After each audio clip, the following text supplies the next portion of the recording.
اصلا با پول حاجی و عمره کننده استاد ما یک مسئله یک وقتی پرسیده بودم، وقتی که سوال دادم از شیخ شنقیطی برای سوالم جواب نداد و گفت که از پول 3 نفر انسان ها ترس: حاجی، عمره کننده، طالب علم. یعنی پول اینها کدی کار نکن، از بالی همه ها پول خوردن فکر نکن. گفته نصیحت کرد و به سوالم جواب نداد. نکردیم دیگر این کاره. مسئله قربانی بود، به سوالم شیخ جواب نگفت، گفت که نکن این کارا. حکمش حرام یا حلال جواب نداد. همین خیلی این منهج علما هست که گاه ها برای به جای جواب دادن به سوال نصیحت میکنن. حالا یا آدم نقل میکنن که ریشش تراشیدگی نزد یک شیخ آمد و شیخ همین مسجد قبا شنیدیم که پیامبر صلی الله علیه و سلم هر هفته روزی شنبه میرفتند. گفته است که اون شیخ انما یتقبل الله من المتقین، الله تعالی از تقوادارها قبول میکنه. تو ریشمون، تو ریشت تراشتی، چی فایده از آن عملی که قبول نمیشد؟ گفته نصیحت کرده است. برای همین بیهوده نیست این نصیحت های استادا. فهمو برادرها؟ بله، تجربه داشتم، سواد داشتم، استادم و طرفدار.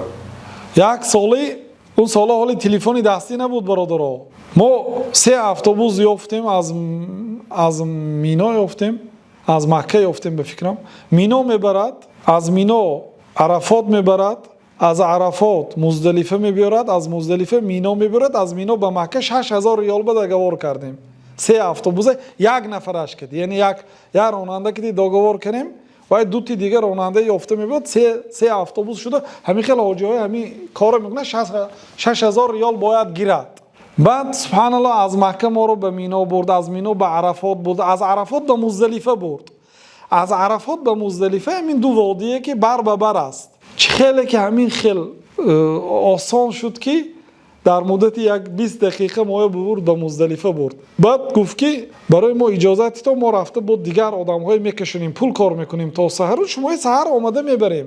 سحر آمده میبریم. گفت یعنی که اتوبوس در اونجا ایستادنش ما با او حاجت نداریم، اجازت دادیم. راه گفتیم نه که حال پولش دادگی نیستیم. ما یعنی که 3 کار یا که 4 کردگی است. از مکه به مینا برد، از مینا به عرفات بود، از عرفات به مزدلفه برد. یعنی گوییم ممکن نصفی کار کرد، پول نگرفته ساله. یعنی رفت با مقصد اینکه این شب کار میکنه و سحر آمده مایه میبرد. وقتی که سحر شد اونا ناآمدن، آفتاب برآمد، حاجی ها همه از مزدلفه رفتند، ناآمدن دیگر. اونا نه تلفن دارن نه هیچ، یافته نمیتونیم. ما مجبور پیاده برفتیم. وقتی که حج تمام شد یک استاد ما هم همراه بودن، راه بلد بودن، با 2 راه بلدی دیگه هم بودن. اون 2 راه بلدا چشم هاشون چاد که همین 6000 پول بین 3 راه بلد تقسیم میکنیم. گفته بعد استاد ما که پرهیزگار بودن گفتن که اینا از علما میپرسیم چیکار کنیم این 6000 ریال. هر چی آنها گفتن همین خیل میکنیم. گفتن که اینها دیگه تعباشون خیره شد. این 2 نفر راه بلد داملاهای و مقصداشون 2003 راه بلد گرفتنی بودن.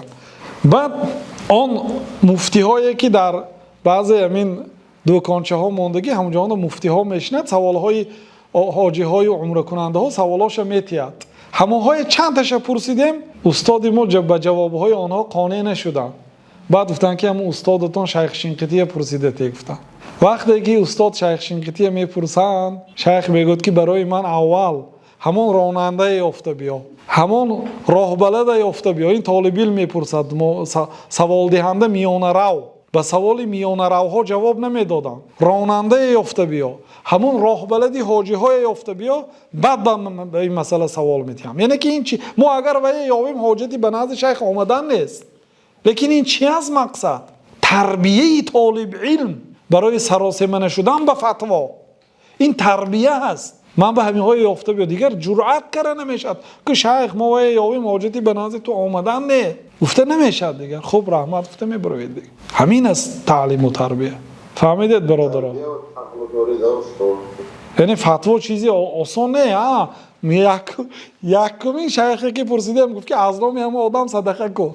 6000 ریاله همون شافیار راننده، یا 6000 نباشه مثلا 4-5 هزارش اقلا. از این سالهای 2002 بود این حادثه. چند سال شد؟ نه 20 سال شده، 21 سال شده است. همون قدر سال پیش. یعنی 4000 5000 ҳамон ҳаққи меҳнаташа аз номи ҳамон одам ният карда садақа кун, рӯзи қиёмат ва одам ҳамон чизе мегирад, савобаша. Ин фатвои ҳамон одамое ки шайхое ки яъне ки ҳамин фатво дуруст. Умед мекунем ҳамин қадар дигар он замон телефон набуд ё чӣ набуд, пули ҳамон одам дар дасти инҳо монд. Баъд ба фикрам устоди мо ҳамин хел карданд, ҳамон пула хайр карданд. Не, соли 2002 воқеан дар дасти ҳар ки набуд, дар дасти ҳар як одами оддию оммӣ набуд. Солҳои 2003 4 баъд секин барои мардум дастрас шуд. Хулоса надоштанд он вақто мардум.